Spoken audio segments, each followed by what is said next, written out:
Alright guys, so making this video to show you guys tire repair 101. Whenever you're repairing a tire, there's certain areas where a tire can be repairable and certain areas where it's not.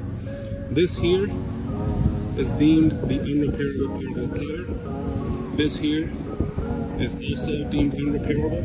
If you ever get a hole in this part of your tire, it's unrepairable. If you ever get a hole in this part of your tire, it's unrepairable. This is the general repairable area of any tire. And if you fix your tire here, you should be alright for repairing it. And this tire has a hole in the repairable area.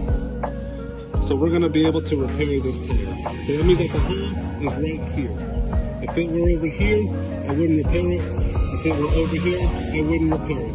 I would repair it only if it's in the center part of the tire. This is the tire's repairable area.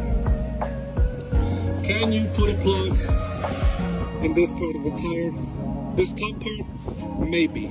I wouldn't advise for it, but in emergency situations, with the customer's consent, you can put a repair right there, and you can also put a repair right here in this top part. You may be able to put a repair right here too, but you never want to put a repair on the sidewall. This is the thinnest part of the tire, and it's meant to flex.